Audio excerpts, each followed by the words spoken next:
Hello and welcome to Newsmakers for this Wednesday, October 23rd, 2024. I'm Louis Butko, and every once in a while here on the show, we like to take you behind the scenes to get to know some of the people you see and don't see here at CHCH. And today, I'm very pleased to be joined by video journalist and anchor Kelly Botelho. Hi, a born and raised Hamiltonian, Kelly got her first taste of journalism while as a high school student at St. Thomas More. Her post-secondary journey took her to London, Ontario, to the Media Theory and Production Broadcast Journalism program between Western University and Fanshawe College. After graduation, Kelly took her first TV reporting job in Thunder Bay, and after a year returned here to Hamilton after being offered a VJ position. You can barely keep it together. I can barely keep it together as we watch some clips from back in the day. Really pulled out some old clips. I did my homework this morning, Kelly Botelho. Yeah, you really lurked me to get all this info, eh? The CNE one, that was a great one.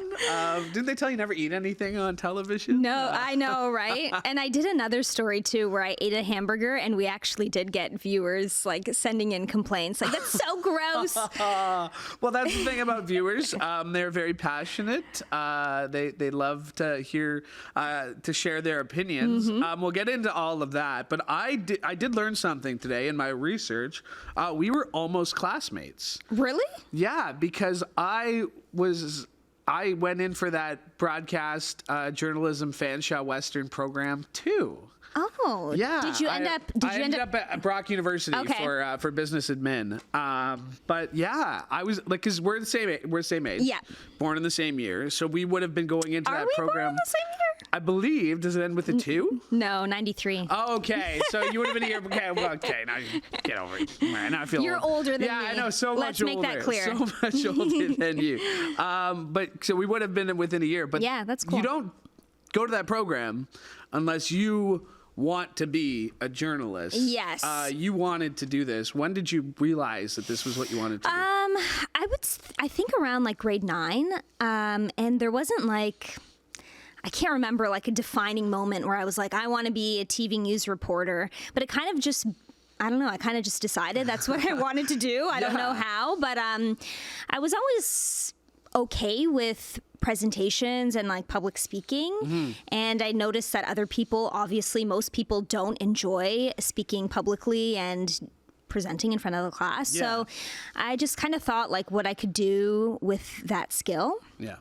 And somehow I got to being a TV news reporter. So here we are. Because like I've said this a couple times when I've had people like from the show on. Like I did, like there's home videos of me like interviewing my little brothers and things like that. So like the same idea. But when you realize that this is what you wanted to do, Spec TV at St. Thomas More, right? Yeah, that's right. So like blast from the past. What steps did you take that like even in grade 9, like that's pretty early on in high school to know that this is what you wanted to do? What steps did you take to get there? Yeah, so in grade 9 I already had the idea that I wanted to do that, and so an opportunity came up a little while later that actually one of my teachers, tech teachers, brought up to me.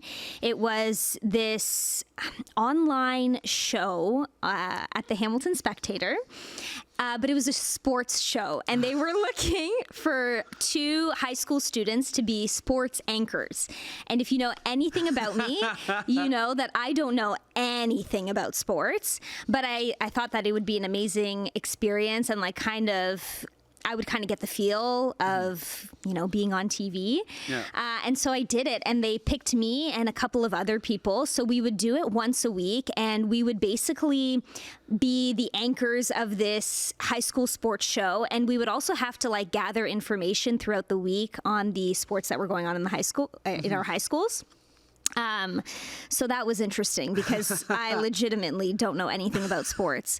But it ended up being really such a cool experience, and I got to see the Spec newsroom, which was amazing. Obviously, the old building now at the time, and it was just such a cool experience. And believe it or not, I got recognized all the time because I was on this online show on the Hamilton Spectator's website. Yeah. And I guess a lot of people in the community would watch it because, their sons and daughters who play basketball and football would be on, we would feature them on the show, and sometimes we'd have interviews with them. So I was working, I had my high school job. I was a cashier at a grocery store. And you wouldn't believe how many people were like, hey, you're that girl from Spec TV. And I'd be like, oh my goodness, yeah, I didn't think anybody was watching this, but it was so cool. It was such a cool experience. I really prepared you for those interactions every day here at CHCH. But even like, and we'll get to that. We talked about the viewer experience.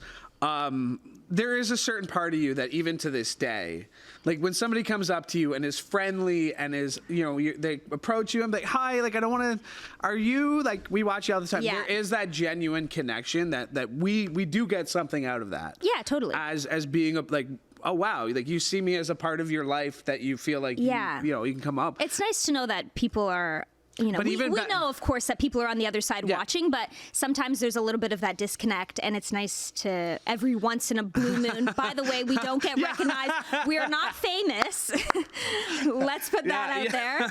Every once in a while, somebody will be like, hey, you're the girl from TV. I like your work, or something like that. And it is nice to know that people are appreciating what we do.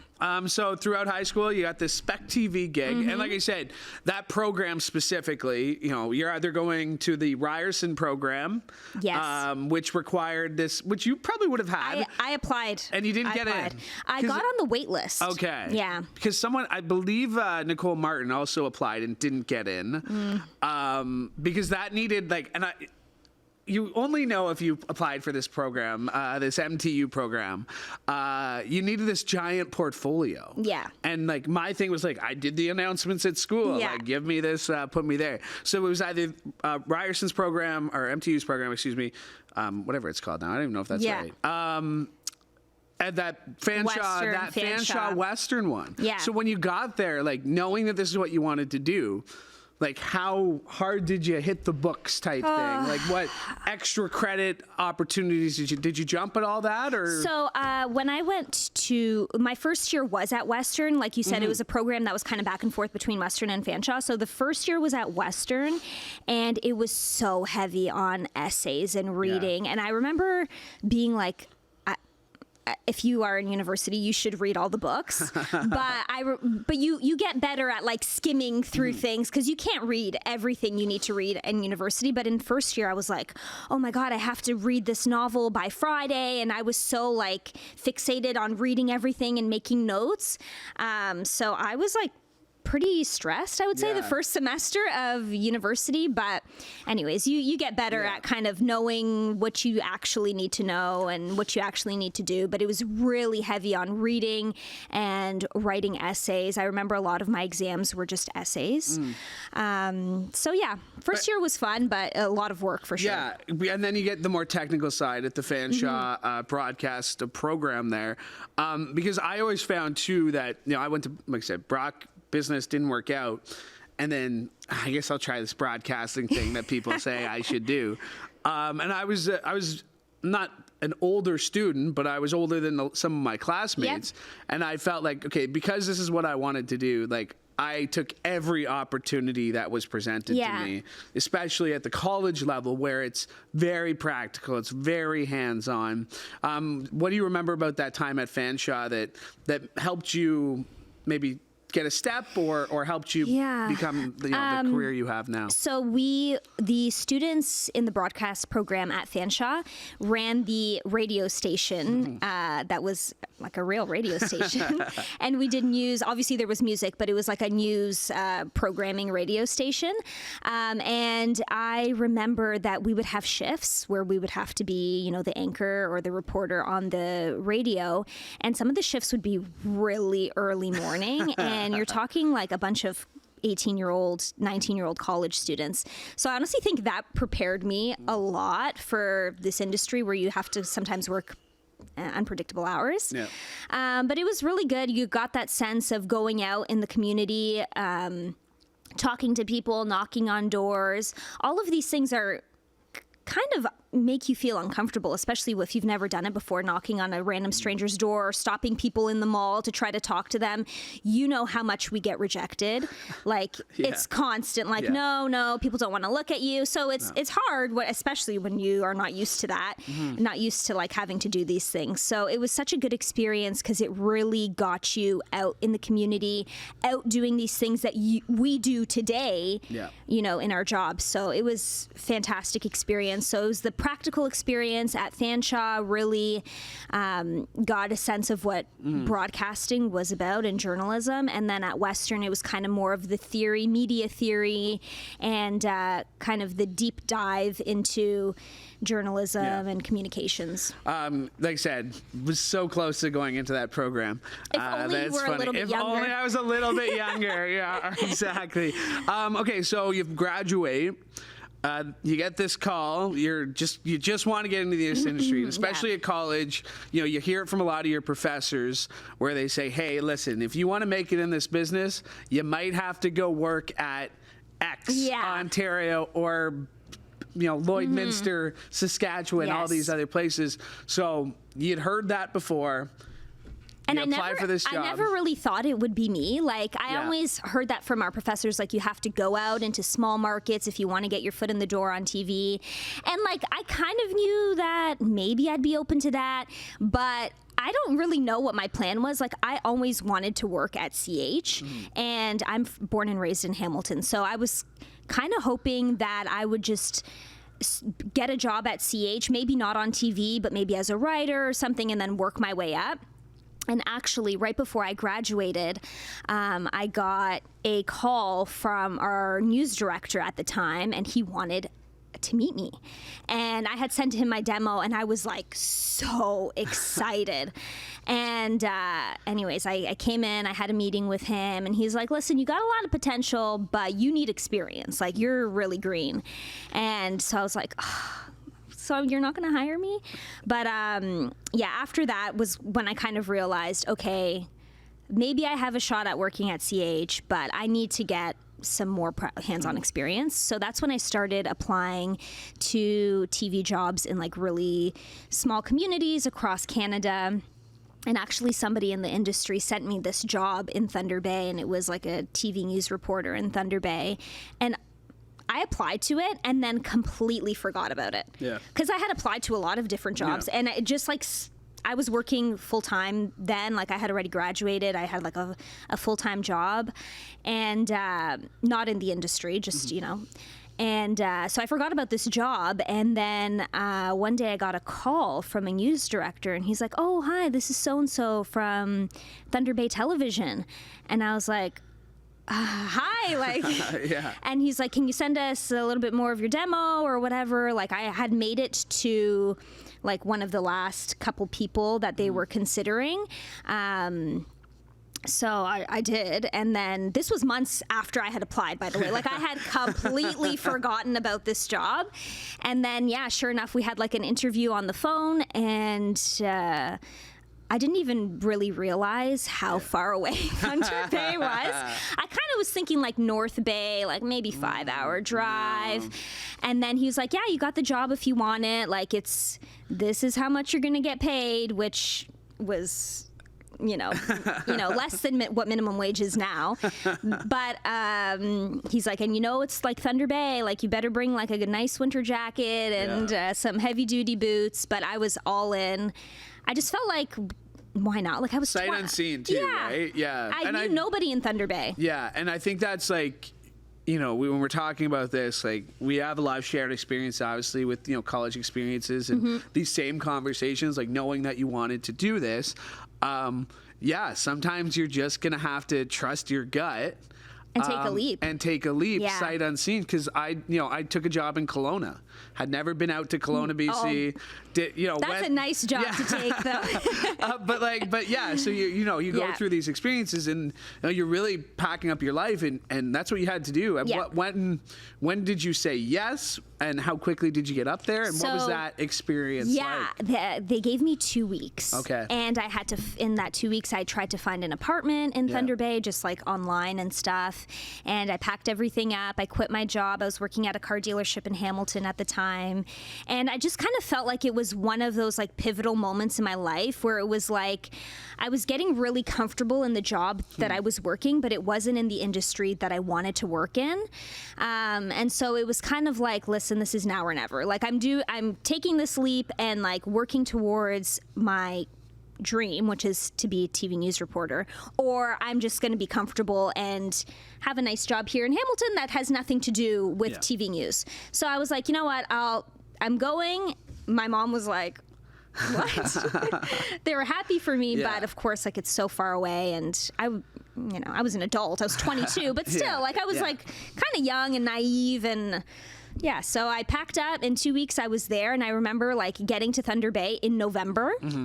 And seeing all these cars with plugs hanging out of the front. And I had no idea what that was for until like December hit and everyone had to plug in their cars. It was crazy. I've never experienced cold like that in my life, but it was such an amazing experience. That's awesome. And then do you feel like that conversation with that news director, like gave you that two kind of things, I would think, like, you're not good enough, sorry, right now. Yeah.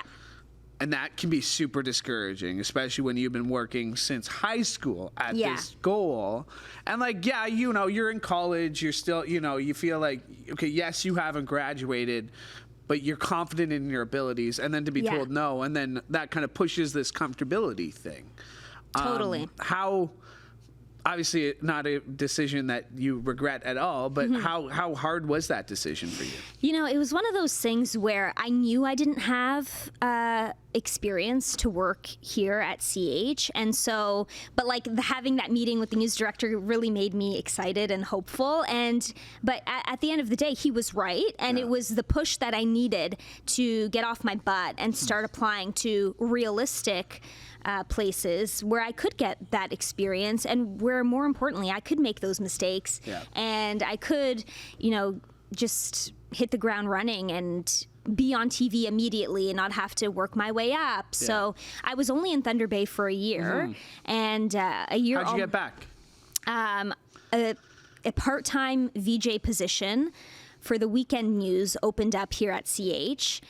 And I applied and I sent that same news director an email like, hey, like, do you remember me? I'm applying again.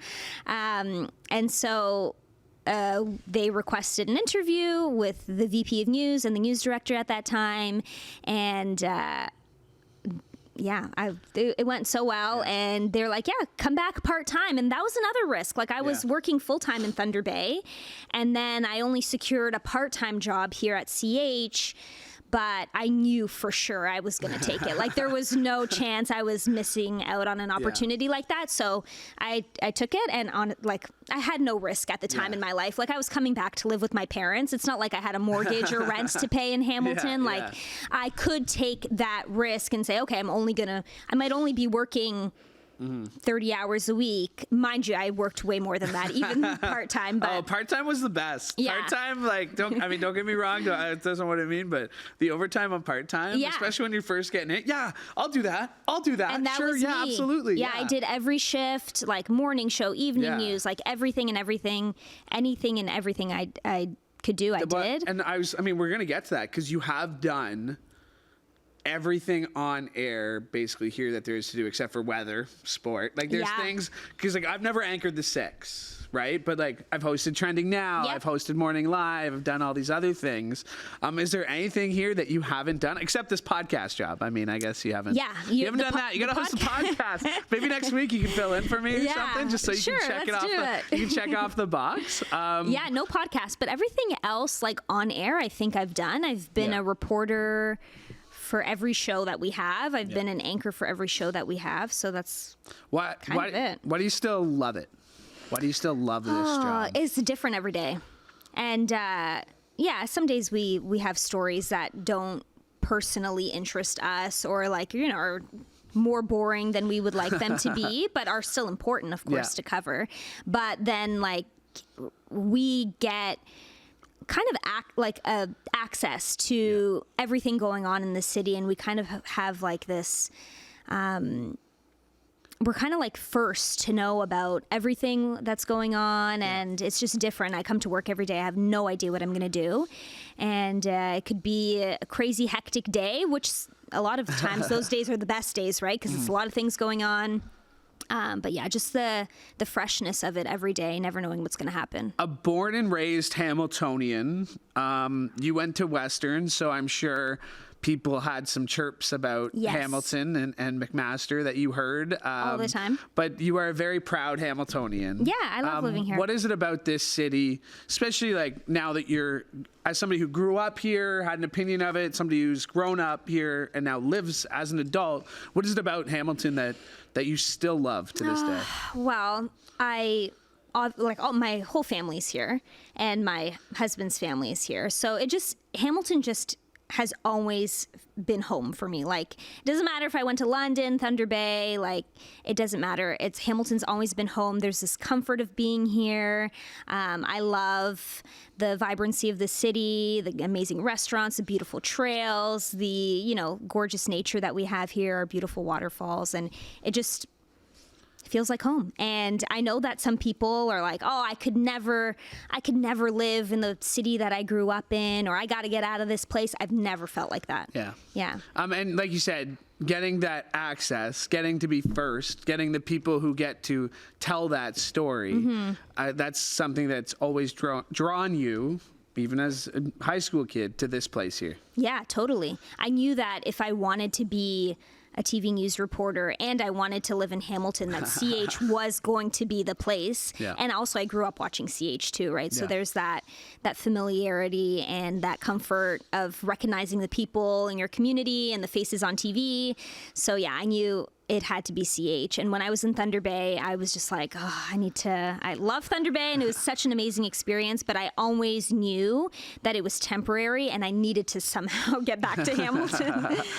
We talked about viewers a little bit here at the top, and it's just conversation. When I have these conversations with people I work with, I'm always looking for a little bit of advice, because some people say don't read the comments. Some people say take comments with a grain of salt. Some people do really well with criticism. Some people don't do well with criticism. As somebody who's in front of the camera and receives these comments, how have you learned, especially in the age of social media, to deal with interactions? Yeah.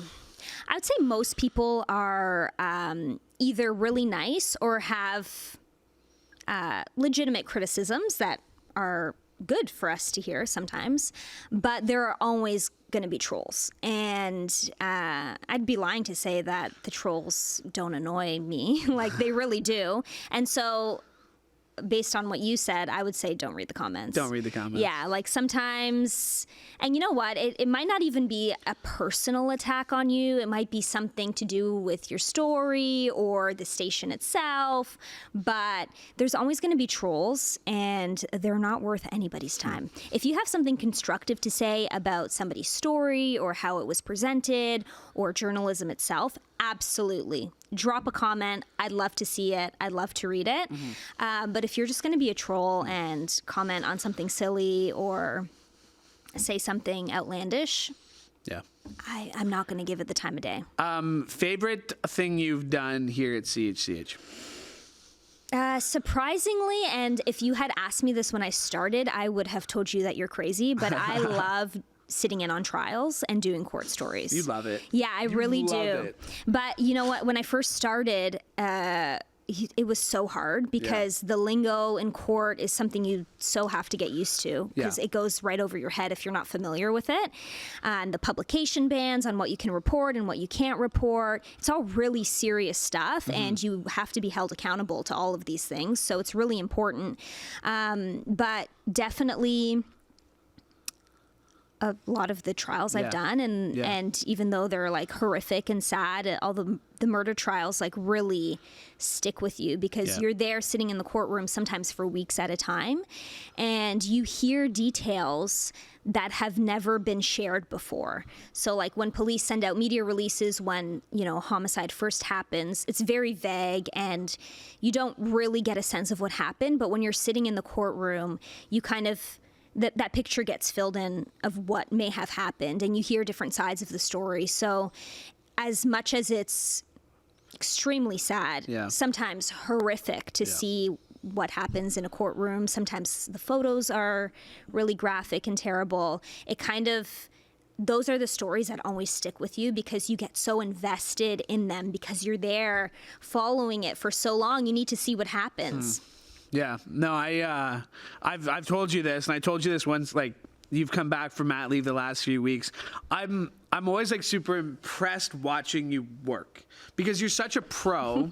The way you handle phone calls, like you were like an old school journalist in today's times, right? Louis. Like, but I have high praise. Like, you're like a young Al Sweeney type. Oh, wow. But like your fearlessness of knocking on doors and things like that, like, and you said it, like even from college, going out there and making cold calls and stopping people on the street, like that prevents a lot of people from becoming better journalists. But it's also a fear of people from just getting in the business. So I always like, whenever you're on the phone call, I'm like, oh, Kelly, like this is how you ask.